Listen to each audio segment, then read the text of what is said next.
All right. Hello, everyone. I think we're live streaming. This is Brendan Lowe, creator and founder of Jazz Piano School. Thank you so much for being here. I'm going to get the settings going, just make sure everyone can hear me.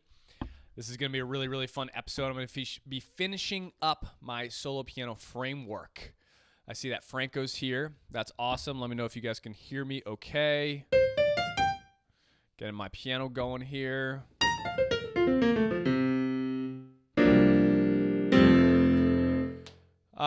Yeah, how's everyone doing? Let me know who's here. Let me know who's watching. Whoops. All right. Okay, cool. I just checked that. Gonna get rid of these windows. Just like to check my settings here. Again, like I said, we're gonna be finishing up the third part of my solo piano framework. If you guys have been following along with me, that's awesome. If you haven't been, that's completely okay. You can learn a lot here as well today because there's only going to be a couple of skill sets that are going to transfer over from the last two methods that I taught, the approaches, right, into this particular skill set. You're going to learn a lot of new things as well, but some things will transfer over. So even if you haven't been following along, that's completely okay. Let me get my chat going here real quick, and then we will get started. There we go. All right, John's here. Awesome. London. Amazing. Susanna's here. Great. Umberto, Franco, Mike. Cool. Got a lot of live program participants and students here today, which is awesome. John Weir is in my mastermind program. Mike's going to be in the accelerator program. It's another reason that I'm doing a series of these live streams right now to promote the live programs that are going to be starting in September. And what you're experiencing here now with me and over the past couple live streams is exactly what you get in the master classes when you enroll into our live programs. Now, obviously, the difference is that we're actually on Zoom, so we get to see your faces. We get to talk to you. You can ask questions in real time through Zoom. You also get custom lesson plans from myself, from my educators, and you get group homework assignments. You submit videos. You have accountability support. Fantastic live programs. I won't go on and on about that, but they are starting in September. If you are interested, go to jazzpianoschool.com/group. You can choose my mastermind or you can choose the accelerator program. Find out all the information you need on the programs, what it entails, the duration. My mastermind is 9 months. The accelerator program is 3 months. And the price and investment there is there as well. And if you're looking to enroll, you can enroll on that page as well. So let me just go over a couple brief things before I get started. We started with approach number one. That was going to be my ballads, the ballad approach. Now the ballad approach, right? We did the tune But Beautiful. Sorry, fixing a couple settings. Here we go. The ballad approach was a two-hand approach, two-hand harmonization system approach. Okay.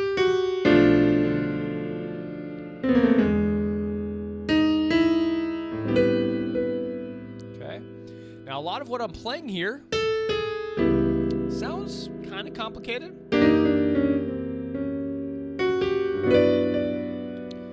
But what I did in the approach, if you haven't seen it, was I broke it down.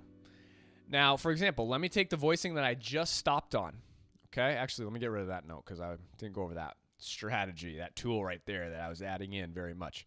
So from here, right, I'm going to break it down further for you because right now it probably looks like a cluster of notes on your screen, right? I got my melody, okay? I got my shells, 1 and 3 and 7.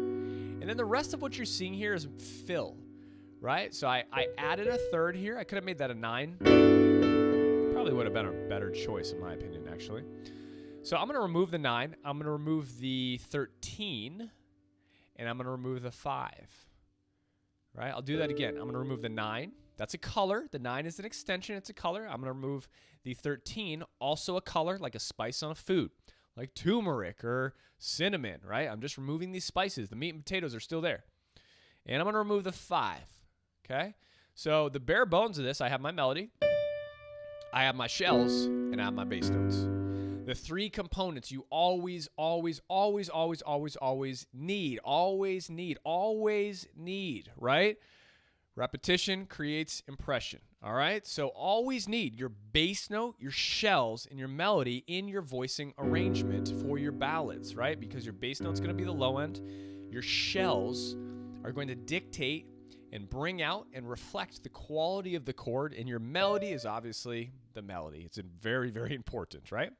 From here, we can start to add some things in, the 5, the 9, the 5, the 13, and the 9. And we get beautiful, lush pro arrangements. Now, I can add other things. There's other tools I'm not going over. I could put a 5 down here. I could put a 7 up here, right? There's a lot of kind of small nuances, but what you're getting is the meat and potatoes there. That was my ballad strategy. Now, you can take this strategy. You can use it over any ballad you want at any time, over any tune in the real book, any ballad that you see, anytime, anywhere, anytime.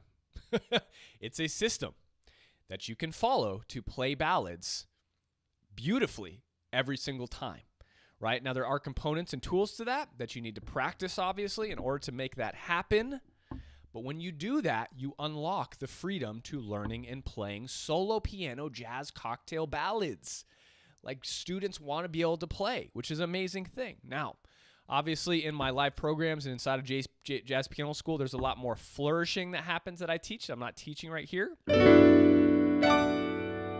Right? Certain movements.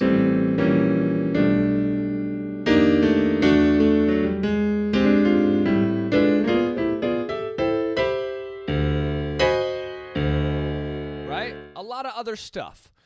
But for just a student, a general student that wants to play ballads, you can get away with playing just two-hand voicing harmonizations and sound absolutely wonderful. And it's actually quite rare that I come across a student that can just play a simple version of a beautiful two-handed arrangement of a tune like But Beautiful using the system that I'm teaching here.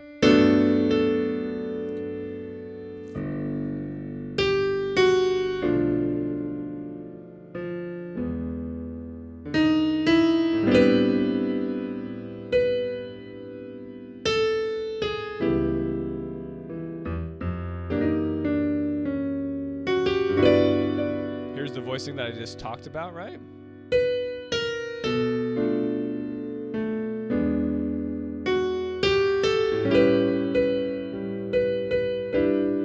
Right? Just doing this. I bet almost 100% of the students watching now, of anyone watching right now, whether you're live here with me or you're rewatching the replay, would like to be able to do what I just played. Almost probably 100%. Okay? And that's a great skill set to have. It's a great level to be at. Approach number two that I went over in the last live stream. Now, approach number 2 was slow swing. Slow swing. Now, let me take a tune like Just Friends, for example. With Just Friends, in slow swing, there's something that we start to need to have to do. We start to need to have to account more rhythmically. We have to account for the rhythm and create a swing feel.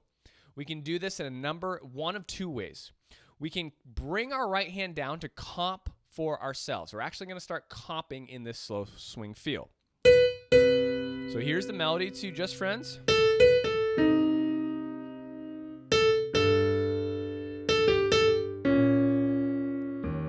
Right?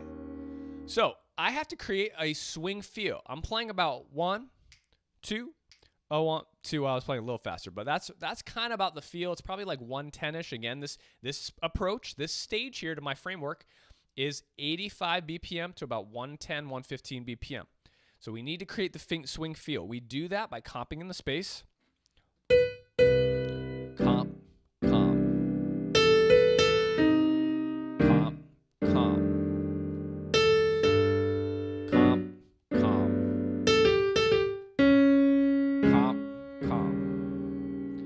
See how I'm comping? Now, the voicings that I'm using right now are, of course, the voicings that you have to know in jazz, your rootless voicings. You got to know your rootless voicings in jazz, right? If you don't know your rootless voicings, I'd probably just turn this off right now and go learn your rootless voicings because they're going to be the most important thing to a jazz pianist that you absolutely need. They're going to allow you to do so many things. I'm just kidding. Don't turn it off, but like maybe after this live stream, go practice your rootless voicings. They should be like clockwork if you don't know them, okay? And if you say, yeah, I pretty much know them, I've heard that word in there thousands of times. Kinda, almost, pretty much, yeah, just about, right? If you're having to say those words when I ask you if you know them, they're not at the level they need to be at. When I ask my students, hey, do you know your rootless voicings? I want to say, yes, I know them like the back of my hand. I can play them for you right now. Would you like to hear them, Brendan? Right? How many of you could say that if I asked you that question? Raise your hand. Nah, you can't raise your hand, right? Because we're on YouTube. So anyway, you can raise your virtual hand. But rootless voicings are so important now. Obviously, we are comping. The other thing we're going to do is utilize. You guys all with me right now? This chat's kind of quiet. Just give me a yes. Maybe throw some hearts in there. I'm going to throw some party emojis in here because it's fun. Oh, that doesn't work. No. Too bad. Remind me not to do that. Party. Okay, I have to get out of this now. Sorry, I screwed my chat up. So we're going to harmonize the melody just like we were doing in the ballads. Okay, so, you know, we just in my demonstration, I was just playing the melody and then I was comping. But now I'm going to harmonize. Right, so I'm harmonizing. I'm harmonizing with this melody, with shells. And I could do some other chords, right?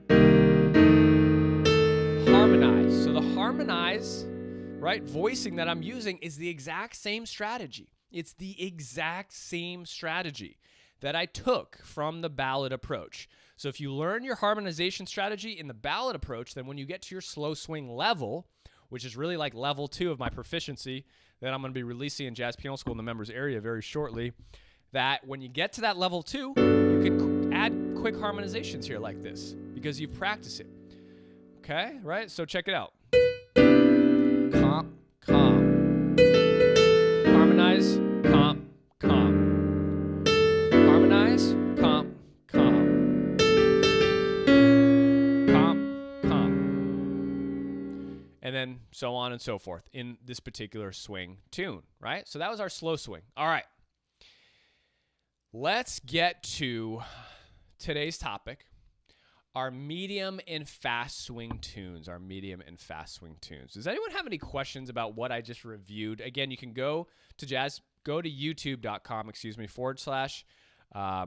Jazz Piano School. Highly recommend you subscribe to the YouTube channel. You can look at the live streams that have happened. You can review those. This week, we are going to be releasing them as podcasts as well. So if you want to listen in your car, you can utilize them as podcasts. You can listen, you can watch on YouTube rather than going to the full live stream. You can watch just the video. So they'll be released as podcasts. You can also find them on the Jazz Piano School website under podcasts. George says, but you weren't using rootless voicings in a ballad. George, no. So when we're playing ballads, we're not really utilizing rootless voicings at all because we're building our voicing up based on the melody. So again, in But Beautiful, this the first chord I'm playing here. Yeah, it's okay. You don't have a chart, but the first melody note is A, and then the chord change is a G major 7, a G major 7. So I have this melody. So the A natural is the melody note over the G major 7. So I'm going to build a 2-hand voicing by following this system. Right, I'm going to add my shells. George, I know you've been practicing your shells, so this is awesome, right? So for you, George, right, George learned an amazing trick for students out there if you're at this level, where if you want to add in your shells, like let's say I want to add in my shells of a G major 7 chord. Sometimes it's difficult to pluck your notes out, and I highly encourage all of you to find hacks. Trick your brain. Find clever interconnecting pathways that allow your brain to remember something or play something fast. That is completely okay in jazz, right? If you want to teach yourself something in a different way than I'm showing you or think about it in a different way, that's always okay. The only thing that matters is you play the notes that I'm telling you to play, okay? So if you want to find your shells, George likes to think about finding his shells with a B minor triad. So if he goes up a third from the root of the chord and plays a B minor triad in his right hand, he's getting the shells plus the 5th, right? It's a fabulous way to think about this. Now, if he wants to play the shells alone, like I told him, I wrote back into his email this morning, George is going to be in the accelerator program too, which is awesome. I want him to remove the fifth as well, because I really just want him and anyone else, students, starting with just shells. Because what this allows you to do is it allows you to start to add in colors and extensions, right? So I can add in my 13 if I want, freely, right? Without the 5. And this is a different sound than doing this, right? Every note adds on to the texture. So George, to build my voicing, I'm going to play the melody. I'm going to play my shells in my right hand under the melody. And then I'm going to play my bass note here. This is really the first step to building my voicing. Then I'm going to add the 7th. And then I can add the 5th. I can add the 13, right? I can add more colors, right? You're not quite there yet. I know you're playing. But eventually you can get there, and other students can do that as well. So no, to answer your question, I'm not really thinking about adding rootless voicings in ballads. I don't really need my rootless voicings for ballads that much at all, right? Which the only real reason I'd need my rootless voicings is to comp in a slow swing solo piano tune, or a fast, medium, and fast swing solo piano tune, which I'm about to show you, right now. Okay? So I'm going to go and use the tune There Is No Greater Love. How many people have heard this tune, played this tune? Let me know in the chat. Even if you're familiar with this tune, I just want to kind of know if you're aware of this tune. It's a great tune. Lovely tune. So this is tended to be played a little bit up. 1, 2, 1, 2, 3, 4, 1.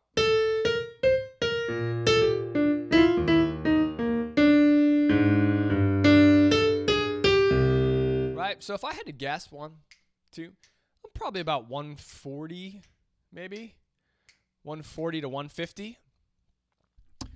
So great. Umberto says heard of it. Franco's played it. Nick says know it but not played it. Yes, learned it in JPS. Yeah, Tom, great. Yeah, Sterling did a live stream on this, tune of the month on this, which is awesome. Susanna loves this tune. Great. So when we play this in a medium to up fashion, what is the strategy that we're going to need? What is the strategy that we're going to need to do, right? So first of all, let me ask you guys these questions. I guess we'll just go one line at a time here. What do we need to reflect? I just said this a million times, right? Because repetition creates impression. What did I say over and over and over again? What do we need? We need the melody, all right? We know that. Definitely got the melody in. We need the bass notes too, right? We need the bass notes because they're the foundation. They're the root of the chord. They're like our foundation to a house. If you don't lay a foundation to a building, what's going to happen to that building? All right? We don't want to find out. We need those bass notes in. All solo piano approaches need bass notes, melody, and, like Franco just said, shells, right? Root, shells, and melody. Now, you don't have to, the shells and the bass note shouldn't, for most of the time, be close to each other. Really, ever. Right? You should have your bass notes below C3. Nice low-end bass notes, like a bass player, like a double bass would play. You want them to sound like a super low double bass. You don't want your bass notes to sound up here in the tiny higher end. You're right. That's not where bass notes, that's not where the foundation lies. You want a solid, rich bass end support. All right? You want your shells. Here are my shells, and here is my melody. Right? So, what we have to do now is we have to create a solid support system in our left hand. So my left hand's going to have to jump around using what I call left hand solo piano components. Left hand solo piano components, because my right hand's going so fast playing the melody at this medium to fast tempo that, guess what, I don't have time to do anymore. In Just Friends, I could do this. Whoops, sorry.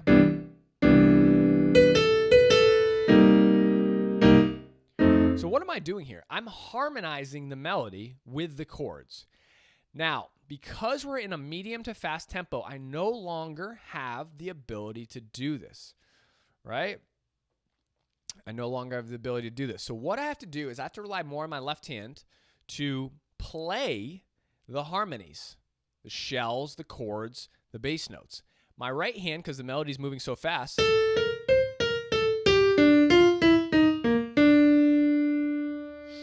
is just going to be playing the melody.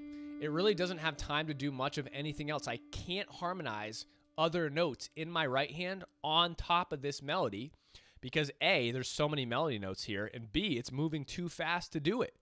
So I have to rely on my left hand to help out. So check it out.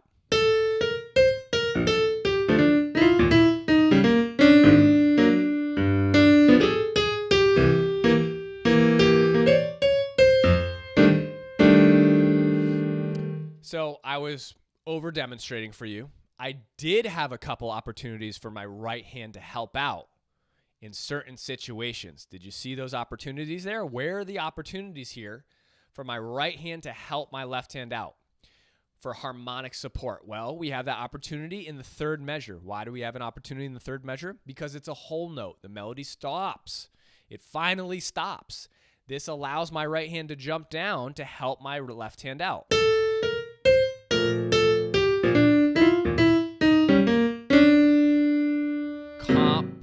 Comp, right? So my right hand can hit the D natural and then it can comp, right, for the chord that I need. Or it can stay here on that sharp 11, which is really nice. And then I can actually get a comp on beat 1 with my right hand on the G7 because the melody note is tied to a quarter note. This means I still have space. I still have space on that beat 1 of the G7 to hit a chord. Maybe I'll hit a G7 flat 9 chord and then jump to my melody. Okay, let's check out this next line here because I want to show you what happens. So luckily for us in the next line, we also start to get breaks. We start to get breaks in the melody. Now again, my whole point here is that in medium to fast tunes, our right hand can really only help out when we get a break in the melody. Otherwise, our left hand has to do everything. Now let's talk about what our left hand has to do, what it can do. I'm going to start from the bottom up, the most beginner thing you could possibly do in a medium to fast tempo swing tune, and I'm going to progress up by level, right? By experience, by, it's just going to, the difficulty level is going to get higher and higher and higher, okay? So my first left-hand solo piano component I want you guys to know, let me go back to this, is your bass notes, Now, I'm going to break my rule just a little bit. Because it's jazz, we can break the rules. But I have to lay down rules for you so you think there's rules, and then once you know the rules, you can start to bend them a little bit. Because obviously you hear walking bass lines all the time.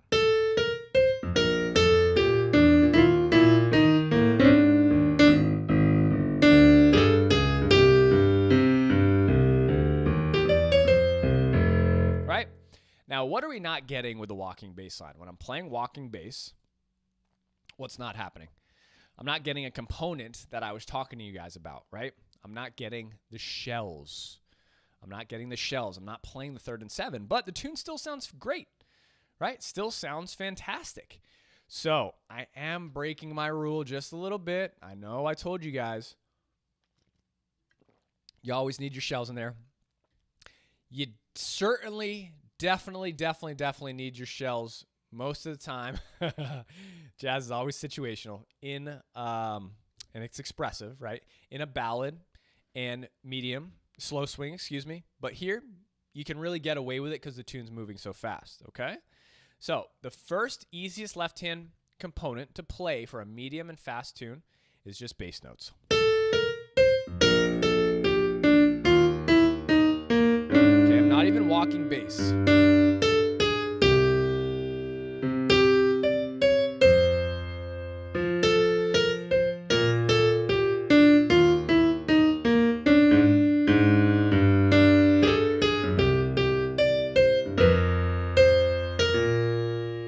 Right? Just a melody with the bass notes. Easy peasy, right? I think all of you guys could probably do that. Okay? Make sure you isolate your left hand first. Play just your left hand bass notes. Practice this.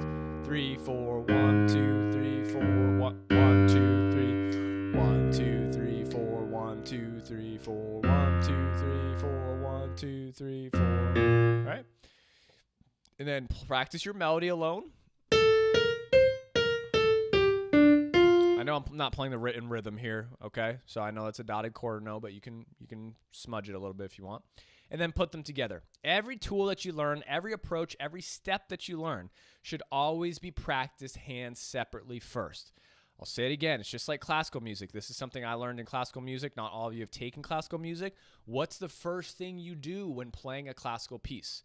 You practice your right hand first, and then you practice your left hand first, right? Then you put them together. Now, jazz students, if you haven't taken classical music, you really don't get this ingrained and learned in your body, in your system, in your practice routine at all.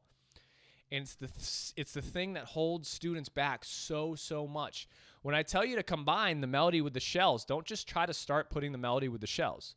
You got to practice your melody alone and then practice your shells. Otherwise, your ship's going to fall apart. Your house is going to fall apart, right? So that's what we want to do. That's the first step. Now, the next easiest thing you can do is play 1-3-7. 1-3-7. Now, this is going to get a little bit too beginnerish for me, but I do want to show it. I shouldn't say for me, but for me to teach you. Like, I really don't want you doing this that much, okay? And you can get away with it up here in the higher end of the piano, but again, like, let's say I were to jump down to this E flat 7. This is a big no-no. Your shells really should never cross, for the most part, this C3, which is the bass note threshold. Like, your bass note should be below the C3. Your shells should be above. Your bass note's below, shells above, right? So if I were to play this E flat 7 chord, I'd hit a bass note and then go to my shells, or hit a bass note and go to my shells here, right? I would never, almost ever in my entire life play this. Well, I shouldn't say in my entire life. I did it when I was younger. But you would never hear a professional jazz pianist do this. Like, unless they're doing a specific Bobby Timmons texture, actually, that sounds like this. That's the only time, right? That's the only time, okay? So what I'm going to do here is I'm going to play some 1s, 3s, and 7s, but again, I'm just demonstrating this for you because you can get a sound out of this. You can start to play medium and fast swing as a hack. It's like a tool, but I don't recommend it, okay? I'm going to teach you other ways in just a second, but you can get away with this. Ah.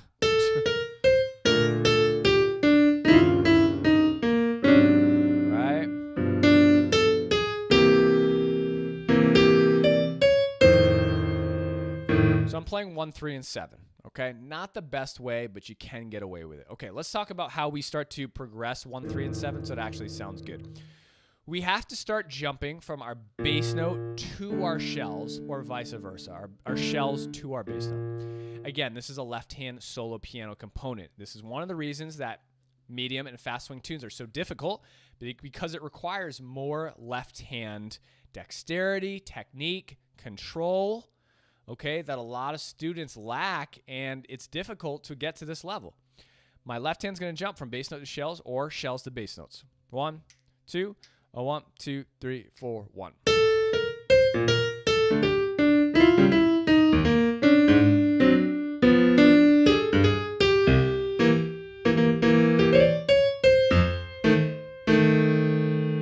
All right, I'll do it alone without the melody. 1, 2, 3, 4, 1.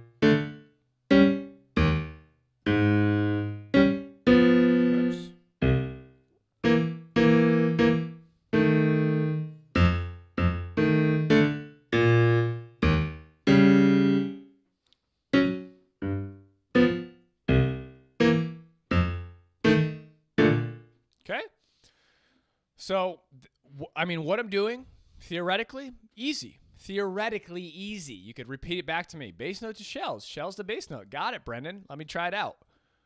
Oh, wow. Wait a second. This is really hard to jump back and forth to do this. Yes, it is. And that's why I just said your 1-3-7 technically is an option, but it's not going to be your best option.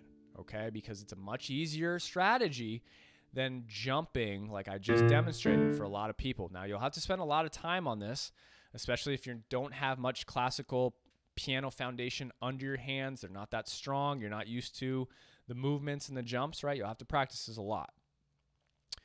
Now, that's the main part. From here, it just gets more increasingly difficult, unfortunately. And again, most students don't get to this level because it's very, very difficult. It takes a lot of practice. It takes a lot of piano fundamentals, just playing the piano well. And this is really gained through practice classical music. From here, I start to add in rootless voicings in my left hand. So I'm going to hit a bass note and go to a full rootless voicing. Bass note, full rootless voicing. Bass note, full rootless voicing, right? Now, again, in the times where the melody is sitting, I am going to take advantage of those times and use my right hand. Okay, I'm not going to demonstrate that right now, but I wouldn't just use this one strategy over the whole tune. Okay, so here it is. 1, 2, bass note, 2, rootless voicing, 1.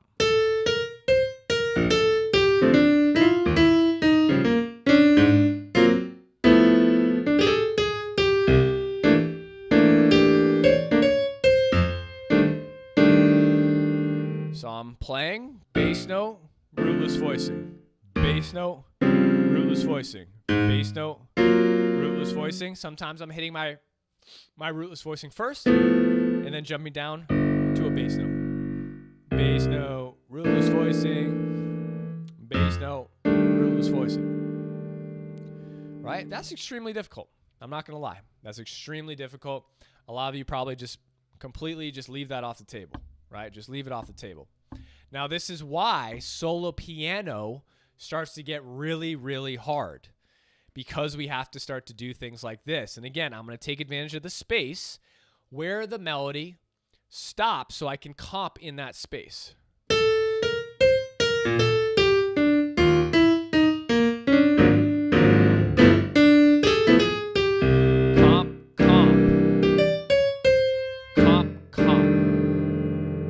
So I'm always taking advantage of the space. Franco had a great observation here that I'm going to touch a bit upon because I hadn't talked about this. I'm going to talk about the rhythms of my left hand.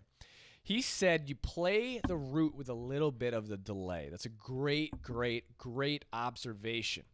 Now, for all of you that attended my slow swing masterclass,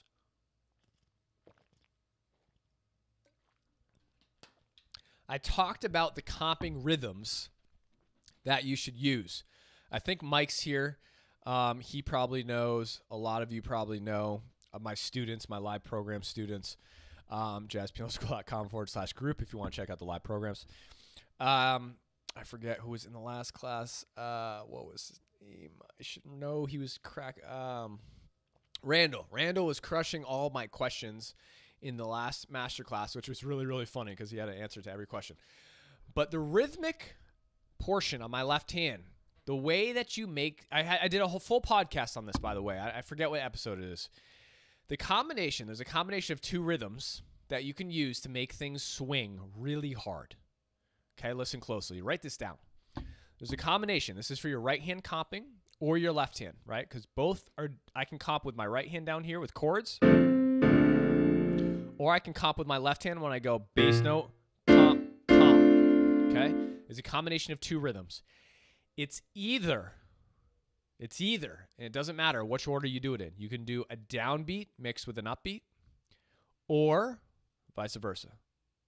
An upbeat mixed with a downbeat. I'll say it again. You can do a downbeat combined with an upbeat, or you can do an upbeat combined with a downbeat. So, if I take a rootless voicing, I'm going to use my right hand, for example. I'm going to do a downbeat mixed with an upbeat. 1, 2, 3, 4. 1 and 2 and. Okay, I'll do it again. 1 and 2 and. 1 and 2 and. That combination is going to help your tune swing to maximum potential. Okay, to maximum potential. If you're not including those rhythms in your rhythmic comping areas when you're comping for yourself in solo piano, you're not going to be swinging that hard. And what I mean by that is, check it out. If I do two downbeats back to back, 1, 2, 3, 4, that doesn't swing because they're both downbeats. If I do two upbeats, 1, 2, 3, 4, it's a little too hiccupy, like there's no solid foundation.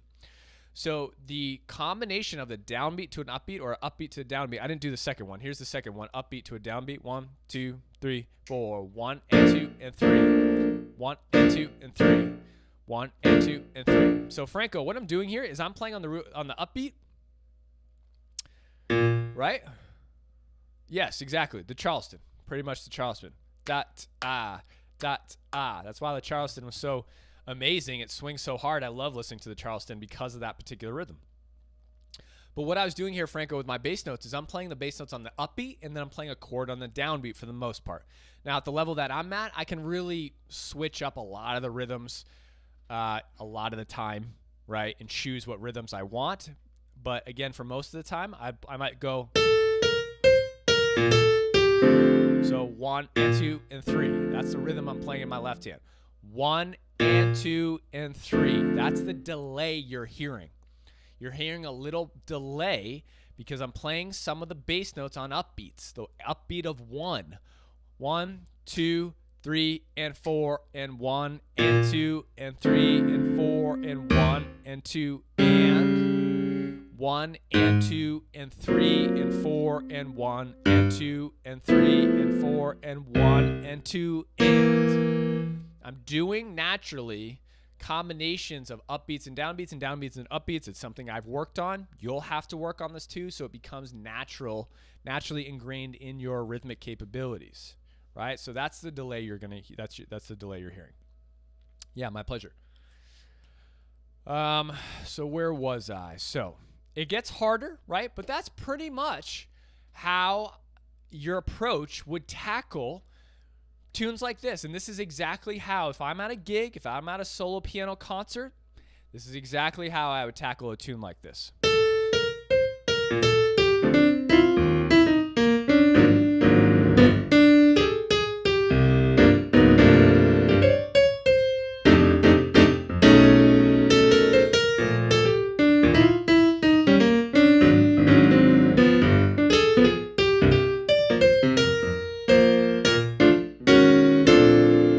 And in the space, you're hearing comping and some reharms because I have space to do it. I went B flat major, B major, B flat major, right? Now, the reason I'm able to add in these little bits of reharms and comping rhythms is because I have space in the melody. Now, again, these are high level reharms and comping voicings, okay? These are the things that I see most students going after first. Right? These are the cherries on top. These are the spices on top, and this is what prevents students from making fast, efficient progress in their playing for their entire lives. Because they have all the spices, but they have no meat and potatoes. The number one thing that my live program students say to me when I ask them, how's it going with your playing? They say, well, it feels like I know a lot of things, but I can't play anything. It feels like I know a lot of things, but I really can't play anything. It's kind of sad. It breaks my heart when I hear that because I was there. I've been through it, right? And I want to tell you the reason for that is because you have all these spices in your cabinet, in your hands, in your playing, right? Improv licks, cool voicings, different types of movements, right? But you really have no meat and potatoes for the dinner. You have no solid fundamentals that allow you to just go.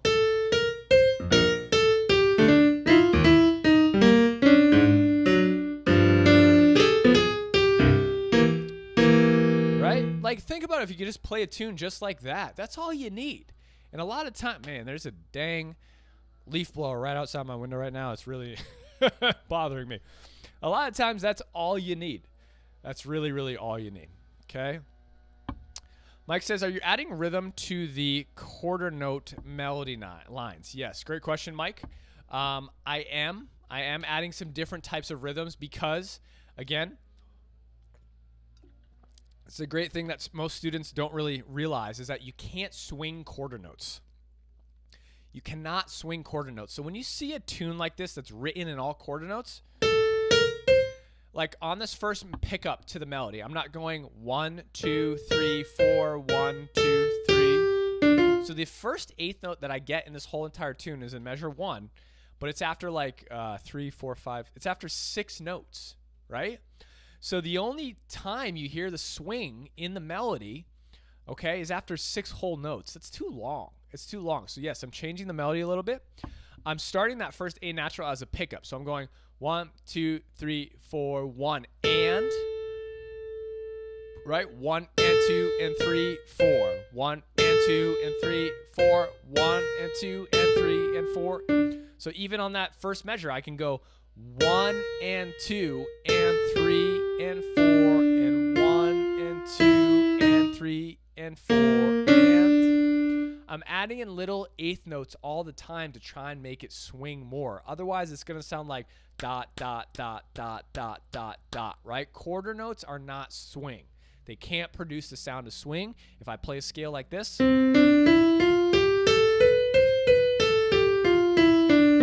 can't swing that. That's all quarter notes, right? So if I play a scale like this, that can swing because it's all melody notes, right?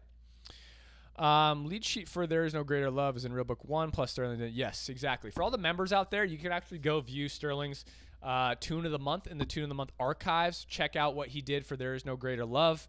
Fantastic, obviously, his Tune of the Months. I love them. They're always fantastic. That's why he's doing them. And there is a lead sheet in Real Book 1 for everyone that wants it. Okay? Any other questions? That's it. You know, let me see if I can go to another tune. There Is No Greater. Oh, wait. That's the one I just did. What was I on? There will never be another you. I would do the same exact thing here. For There Will Never Be Another You. See all the quarter notes there? I'm going to probably try and swing those a little bit. Since there's so many quarter notes there, I have to rely on my left-hand solo piano components to jump to shells or jump to chords, rootless voicings in that particular area of the melody. But when I get to that whole note, you better know. Anytime you see a whole note in the melody, you have to go, okay, my right hand can now help out my left hand. My right hand can come down to help out my left hand. Check it out. 1, 2, 3, 4, 1, 2.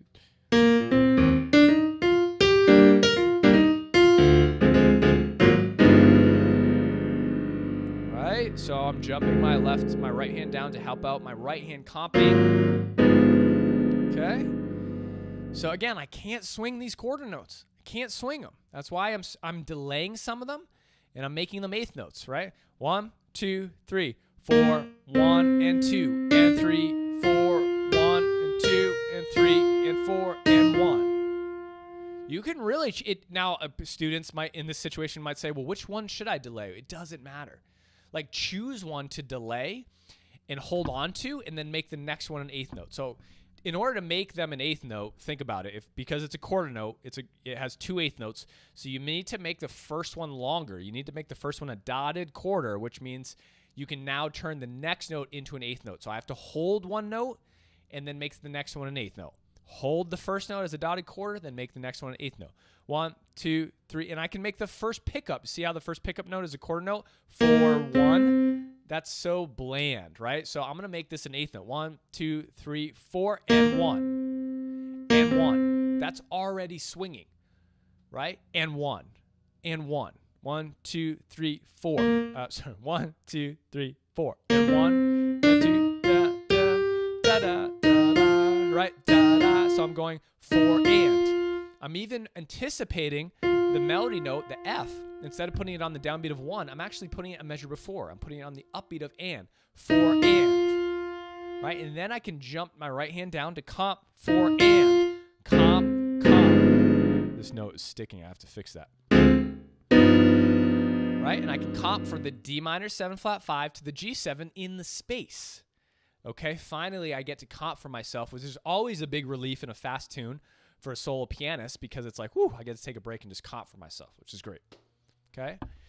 So again, another medium to fast swing, I'm using the same approach. I'm still using the left-hand solo piano components mixed with my right hand, but also mixed with my two-hand voicing comping. So as you can see, your two-hand voicing comping strategy, right, is used for mainly slow swing and fast swing tunes, okay? But the the way that you can start to really kind of work on this is in your slow swing tunes when you have to comp for yourself in that space. So start there and then move into this. Any other questions? So theoretically, this third approach is the easiest of all three approaches. Theoretically, I don't have to explain to you much of what's going on. But the issue with that is obviously the technical aspect of executing approach number 3 over tunes is the most difficult solo piano approach. I'll say that again. Approach 3 has an inverse relationship to each other. The approaches have an inverse relationship to each other with the difficulty level and learning level, right? And the learning level and the difficulty level. So learning how to play beautiful ballads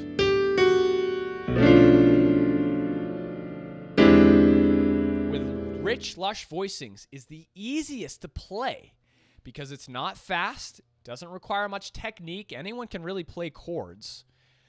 But you have to learn a lot about your harmonies, your shells, right? Where are your shells? Where are your 1s and 7s? Where are your extensions, right? Where can I put them in? I need to see all these rich, lush voicings. That takes a lot of effort, and it's very taxing on my mind to be able to do that. Now, as we move into approach number 2, this is where we kind of meet in the middle. It takes a little bit less learning, but it takes a little bit more skill. Right? So this approach number 2 is right in the middle, and approach number 3, again, then we move into the opposite realm. Okay, our learning level goes down, but our skill set goes up to play these tunes. Now, this is the reason that I'm teaching all my Mastermind and Accelerator students starting from ballads. I teach everyone solo piano ballads first so that they get the concept, they get that approach down. Then I move them into slow swing and then eventually fast swing and medium swing, which is the least learning but most technically taxing. Okay? All right. I really don't have much more for you guys. I'm going to keep going through tunes, though, unless you guys have questions, because that's it. That's how we do approach 3. Let me show you how we might do this in 2 different approaches. This is a fun tune that I love. If you guys have any questions, please let me know. Again, live program starting in first week of September. Not too late to sign up at all. If you guys are on the fence or you've been thinking about it, please, please, please go check them out because I'd love to work with you. Some of the students that I know, Franco, you kind of expressed interest at some point. Susanna, I talked to you about it. All you guys would be really, really, absolutely well cut out. Tom, obviously. If you need a payment plan, let me know. I can produce that for you too.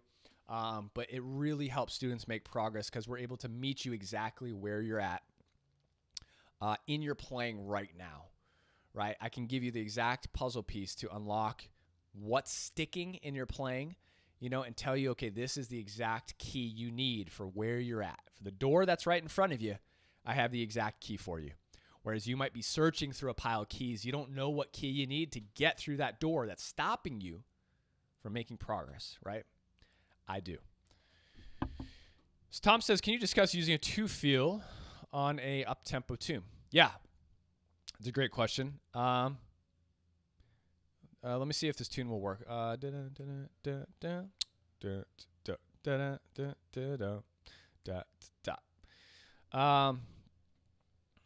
Franco, I see your question. I'll get to that in just a second. So a 2-feel means that you're feeling the pulse of the tune in 2. So if I'm feeling they can't take that away from me in 4, 1, 2, 1, 2, 3, 4. I'm feeling all 4 beats. 1, 2, 3, 4. 1, 2, 3, 4. In my body's feeling dot, dot, dot, dot, dot, dot, dot, dot. Right?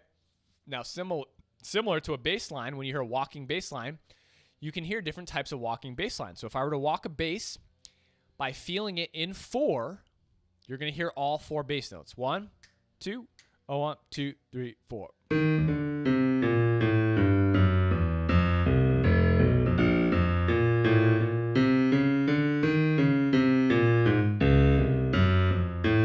Right? You're hearing all 4 bass notes. Okay, now a 2-feel emphasizes only 2 beats out of the 4 beats in the measure. A 2-feel emphasizes only 2 beats out of the 4 beats in the measure. So instead of me always playing 4 beats, normally when you use a 2 feel, I'm going to emphasize just 2 beats, meaning I'm only going to play really 2 beats. The best way to describe this is within a bass line, but I can also comp like this as well. So 1, 2, 1, 2, 3, 4.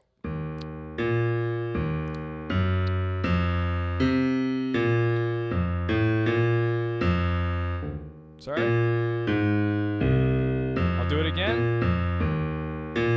1, 2, 1, 2, 1, 2, 1, 2, 1, 2, 1, 2, 1, 2, 1, 2, 3, 4, 1, 2, 3, 4, 1, 2, 3, 4, 1, 2, 3, 4, 1, 2, 3, 4, 1, 2, 3, 4, 1, 2, 1, 2, 1, 2, 1, 2, 3, 4, 1, 2, 1, 2, 1, 2, 3, 4, 1, 2, 1, so on and so forth, right? So anytime I was counting 2, I was in a 2 feel because I'm only emphasizing or playing 2 of the beats out of the 4 beats. When I'm in a 4 feel, I'm playing all 4 beats, right? And normally this is done with the left hand with the bass note, right?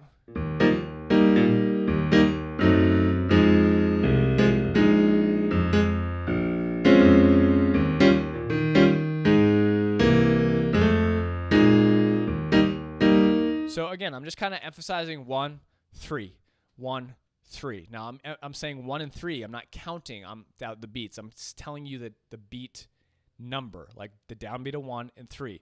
1, 2, 3, 4. 1, 2, 3, 4. 1, 2, 3, 4. 1, 2, 3, 4. 1, 2, 3, 4. 1, 2, 3, 4. 1, 2, 3, 4.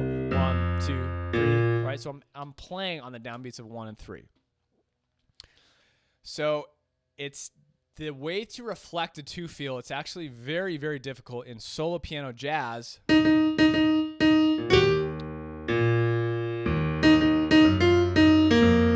This would be a great, normally a lot of tunes start out in a 2 feel, but I really have to kind of walk bass a lot to really produce this 2 feel.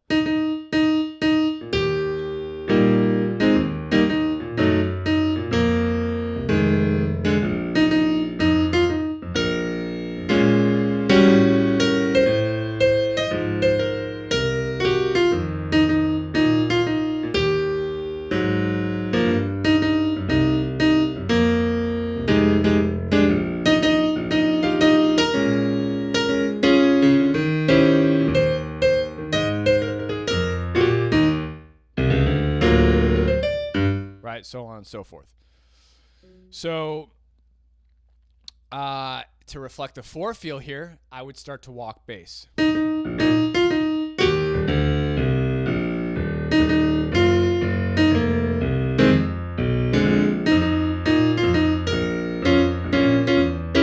Right, you really have to walk bass to get that 4 feel in. Otherwise, it really is going to be, and this is why I call it broken stride. Like when I play broken stride, it's broken because you're really not hearing every single beat. You're hearing a broken mix of all the beats. Does that make sense, Tom? I know you're a pretty skilled player. Like hopefully that works. With a trio, it's much easier, but with solo piano, because you're having to do everything, the role of playing in a 2 feel really depends on the bass note feel. Franco says, if you have 2 chords per measure, can you avoid the bass note of the 2nd chord? Totally, Franco. Yes, absolutely.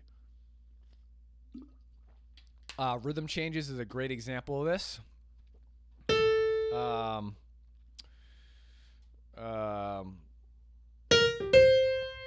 Let's say I'm soloing.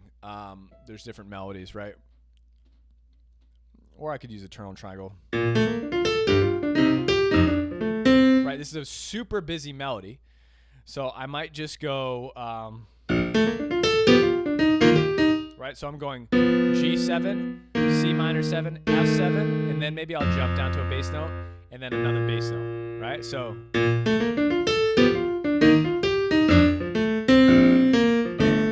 Chord, so I'm going C minor 7, F, B. But like, I would say, I would say after 2 chords, Franco, you do want to get a bass note in. So if I went voicing, I think 3 is tops. So I might go C minor 7, F7, these are rootless voicings, B flat major. I would have to hit a bass note after that point. Otherwise, it's just going to sound like you're comping in a trio style with no bass. It's going to sound really empty, right? So I'd say max 3 times, but after 2 is when I usually jump down to pluck that bass note, and vice versa. If I play about 2 bass notes, max 3, well, no, I'm sorry. Bass is a little different because bass notes, you have such a low end harmony. Like I said, you can get away with just playing bass. So I could just go. So I can play bass really. I could play bass for the whole time. You can't really do the opposite. You can't just play chords or shells the whole time because you have no low end. It's too thin. So I couldn't go.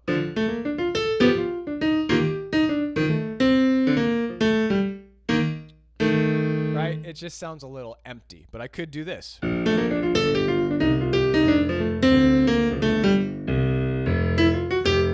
Right? So on and so forth. What is that melody?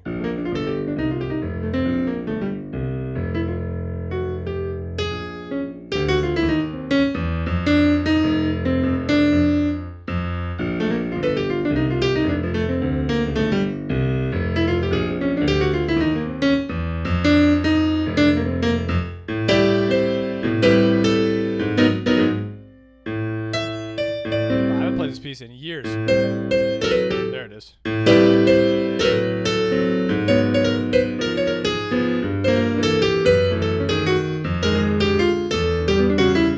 That's a great tune, by the way. If you guys go check out Sunny Side Up, it's a Dizzy record. It has a great kind of reharm on rhythm changes called the Eternal Triangle. Really, really fun tune. I was reviewing number 1 and number 2. Where are Luther's Kive? Sorry for the strange misspelling. I'm not I'm not sure what workshops you're looking for, Bruce. If you can retype the words Luther's Kive, I'm not sure what you're referring to there.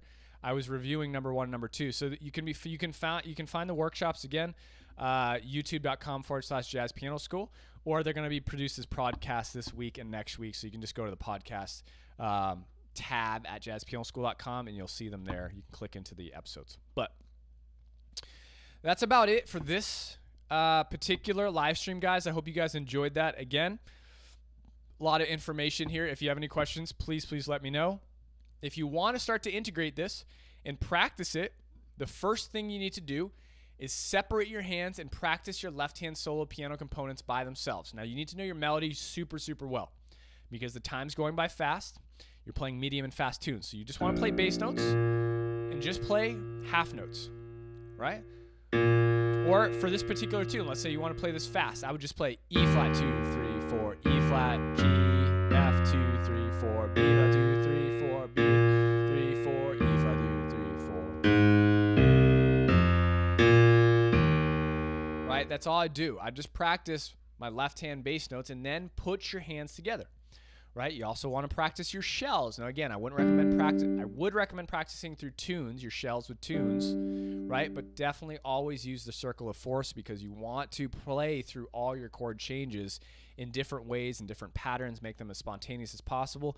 Then come to the tune and play just your shells. So E flat, right? Maybe like an E flat 6 here, 3 and 6. So I'd play 1, 2, 3, 4, 1, 2, 2, 3, 4, 1, 2, 3, 4, 1, 2, 3, 4, 1, 2, 3, 4, 1, 2, 3, 4, 1, 2, 3, 4, 1, 2, 3, 1, 2, right? So on and so forth. Shells all the way through. Okay, and then I'd try to start to go very slowly. Very, very, very slower than you possibly think you need to go. I'd go bass note, 2, shells, bass note, shells, bass note, shells, shells, bass note. Do it at a time, no metronome or anything. Just get your hand used to moving back and forth, just your left hand alone. Shells, shells, bass note, A flat, C7, F7, B flat, E flat.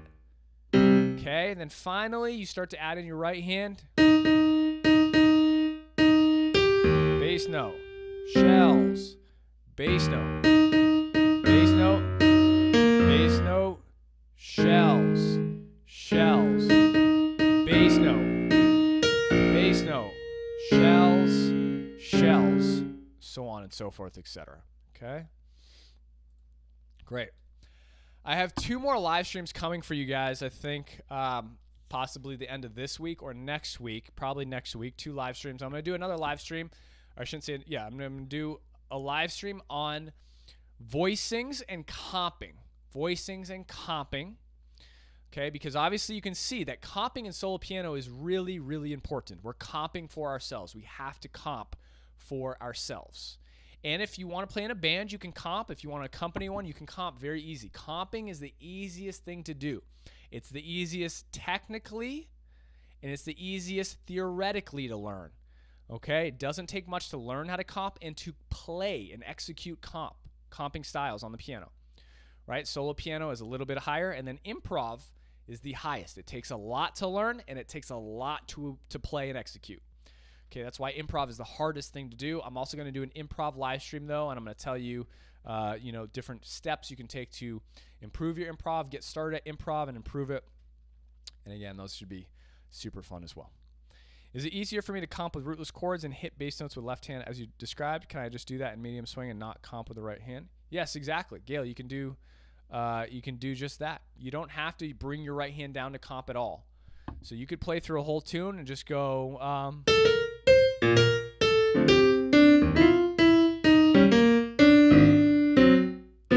right? And again, any voicing you use here from bass note to full rootless voicings or bass note to shell is absolutely appropriate, right? And you can leave your right hand alone with just single note melody lines. You don't have to bring your right hand down to comp, but as you move up and elevate your performance and your skill sets, then eventually if you want to sound more and more like professionals, you will want to bring your right hand down to comp for yourself to kind of elevate your sound.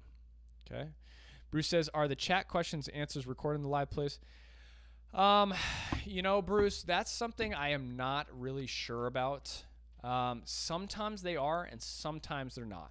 I've gotten students saying, oh yeah, the chat was in this live stream or in the recording. So the best way to, if you want to see the chat and questions, the best way to view that, no problem, Gail.